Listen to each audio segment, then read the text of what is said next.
Welcome back to The Secret Life of Parkinson's. I'm Jessica Krauser, and I'm here with Brian Baker. Hi, Jessica. Hi, Brian. How are you? I am very well. Do you always try and think of something new to say? I do, and I can't. I'm running out of things, so I'm just going to start saying, hey. Hey, what's up? How you doing? How you doing? Yeah, don't do that to me. So we actually don't have a specific topic. So for people who are listening to this, it's going to be kind of like a catch-all. But So we have to communicate with one another? Yeah, I know. It's just going to be a back and forth.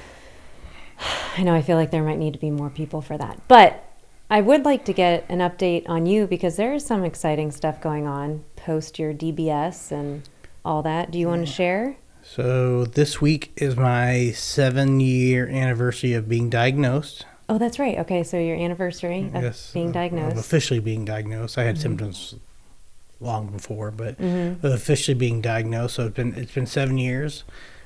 December of 2015 is when I got officially diagnosed. So we have that going on, and I am actually down to 0 meds. That's incredible. With my DBS. So yeah, I've at one point taking 12 pills a day, whittled it down slowly to now I'm just on the straight DBS. Really? How does that feel? It feels good. Like I said, I'm excited because the surgeon said he expected 95% improvement, and I doubted it. And I doubted it for a long time since I've had the DBS. It's like, I've not seen the improvement. And then I got down to 1 pill a day, or 1 pill 3 times a day, and then I cut that to half a pill 3 times a day, and then I was like, I'm just going without any for a week. And so it's been a week. I feel good. I'm moving good. I know. Like I was actually, what we should do is take a look at one of our old initial podcasts before you had DBS, because you were not all over the place, but my legs were shaking real bad. Like somebody was talking about the other day. Like if you look at your older podcasts, the legs are shaking, my hands are a little dyskinesia going on here and there. And now you're like completely still. Steady. Does it help with? It doesn't help with like brain fog or anything like that. I think being off of medication helps with it. Oh, that's like true. I said, and that's the first thing I noticed when I got the DBS was when I turned it on that the brain fog went right away. Huh. Because I didn't know how bad it was until it went away, because I learned to live with it. Yeah. Oh, that would be weird. Yeah. Because it's like right now, it's like, do I have it? And I just don't even. It was know really it weird. It's just like taking off your sunglasses almost. It's like, wow. That's awesome. How long do they think that you can go without medicine? I don't know. What about is Roz in the same boat? Do we know if she's? I think she's still taking medication. I think she's still taking medication. Her and I were talking the other day at the gym, and she was talking about trying to get off some or all of the medication, see how that goes. So how long have you been? Now the difference between me and Roz is she's chasing the tremors and that thing, where mine was just chasing the rigidity. So, so even though we had the same procedures, just like anything else, the outcomes can be totally different, and because of her symptoms were different than mine. Yeah, that's true. Everybody's different. Like a snowflake. So speaking of the fact of we're all different, and there's still not a cure because everybody's so different. Have you heard of the National Plan to End Parkinson's Act? I have not. You were just mentioning it to me, and I said I had not seen that bill. So I'm bringing it up only because I did send an email. It's through the Michael J. Fox Foundation, but it happened in July of this year. It said the U.S. House of Representatives introduced the first ever legislation solely devoted to ending Parkinson's disease. It's uniting the federal government and private enterprise in a mission to prevent and cure Parkinson's, alleviate financial and health burdens on American families, and ensure those living with the disease have access to care they need. So it's a legislation that's led by a representative in New York and in Florida, and the Parkinson's Foundation, Parkinson's community, and the Michael J. Fox Foundation help spearheading it as well. But so I get these emails all the time of like, work with your state representatives, send them an email, whatever. So Michael J. Fox Foundation puts together basically like the words for you. Yeah, and then you could just email it, hit send. But I changed all the language. I wrote in my own story to all of our state representatives. So I just did that this week. Oh. I did it already, I think, a couple months ago. Not that I was expecting to hear back, but I haven't heard any movements from Ohio. I usually get the candid response, like, what you're saying is important to me. Yeah, it's like, I hear you. But so there have been a lot of updates. So the latest one is as of December 5th. So they said they're still working to get more support of this legislation. And if the bill is not passed this session, it will have to be reintroduced in 2023 in the new Congress. So I don't know if that's good or bad or what. But it's like, just reading about that, it's, I don't know if it's like surprising is the right word or not, that I don't know if the government should be involved, like, but the fact that they weren't involved, like, because especially with baby boomers, like, this is going to hit pretty hard. Yeah. And from a financial standpoint. They're involved in some of the other research stuff, Yeah. And everything else. But it's like, I hope, like, I want their... It's kind of surprising that, like you said, they haven't been involved up to this point. Yeah. It's like it's... They don't care about us? It's happening. Or themselves. I mean, they're, they're of that age. They are of that age.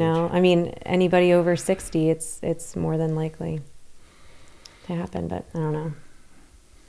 And then I saw at Melissa's today, which I thought was really good at the gym, she brought... the Parkinsons Foundation has a bunch of like kits and brochures and things like that, that I think anybody can just go on their website, so Parkinsons Foundation, and ask, like, they'll just ship you, I think for free, they're a newly diagnosed, I think they call it a kit, but it's like literally like a folder. But it has really great information in it. And I was like, why aren't these handed out at doctors' offices? Why aren't they? I don't know, but that's like the idea I'm trying to pull off. Still working on it. But basically everything that they were saying in theirs is what I want to say in ours, but I want it handed out by MDS. Yeah. So how are those kids coming?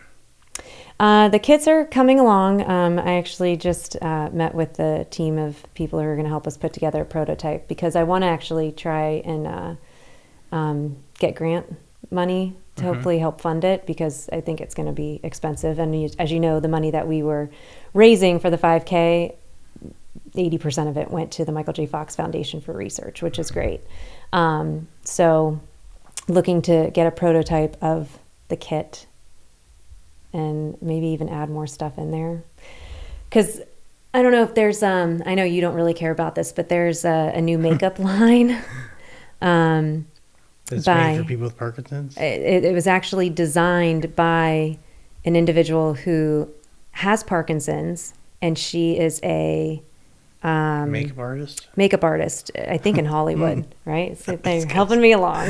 I'm just guessing. I think her name is Terry, and now it's going to bother me of what the name of that company Terry, is. if you'd like to come on our podcast. Well, so I actually did send them an email, because she partnered up with Selma Blair. So Selma has MS. Does Selma Blair want to come on our podcast? Maybe. So Selma has MS and Terry has Parkinson's. And so together they created this beauty line.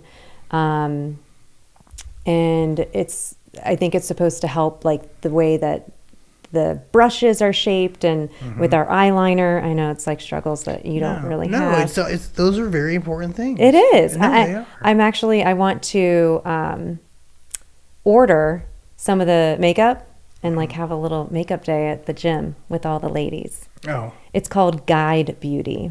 So I can't come. You can come.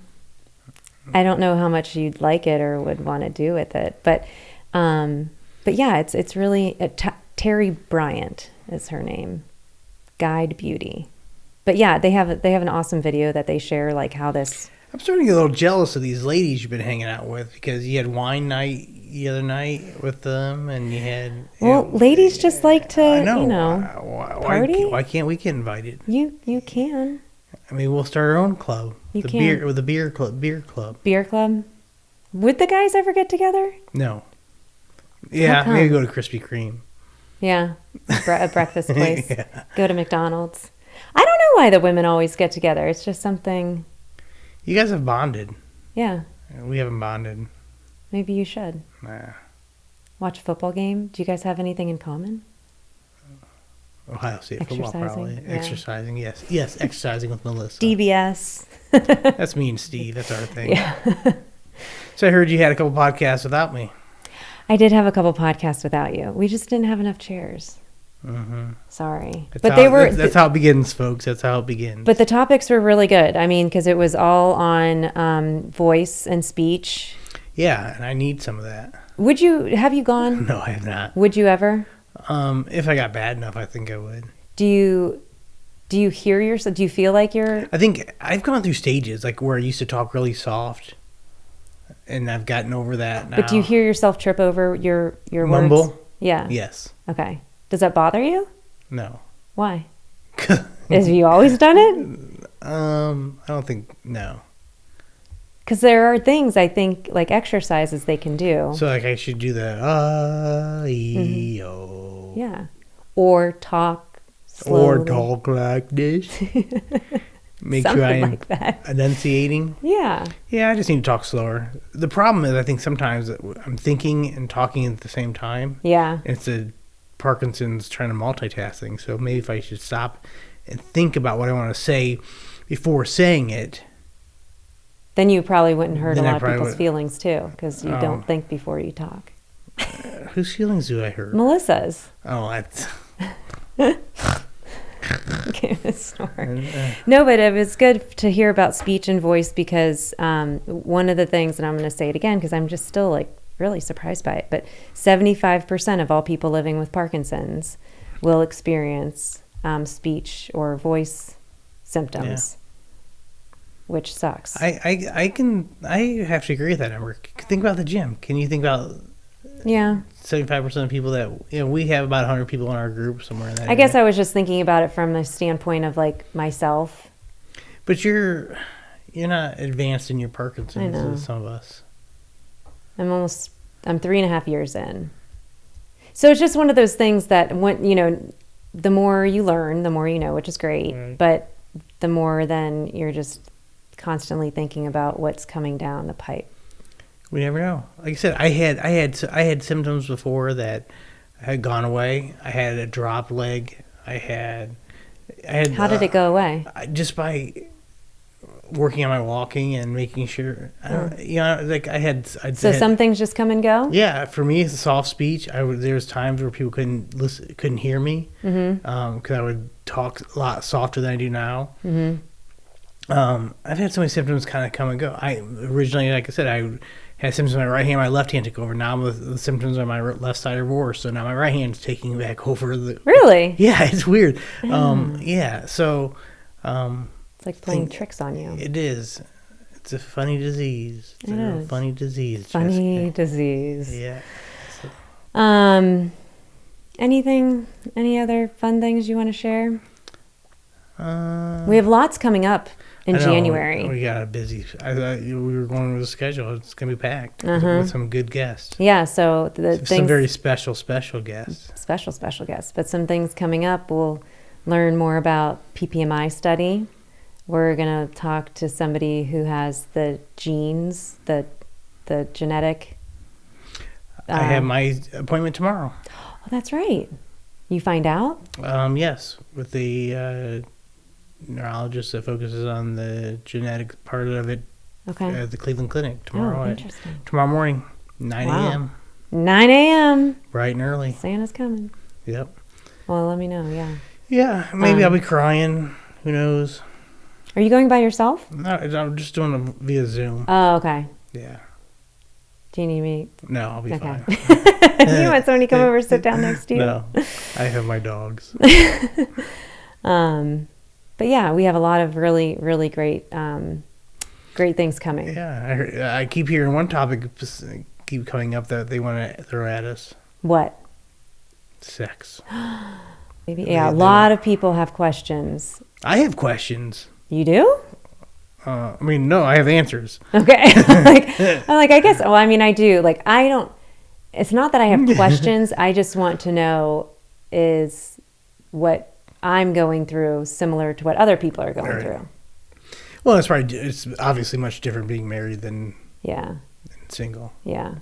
But no, I think that's going to be a good topic. I think having the doctor that wrote Shaky Hand. I think he can Dr. Sonia Mather. Yeah, I think she's We're coming gonna on ask board. her to come on to. She did the book Shaky Hands. Yeah. So yeah, we have lots of really good. So we've had a good year.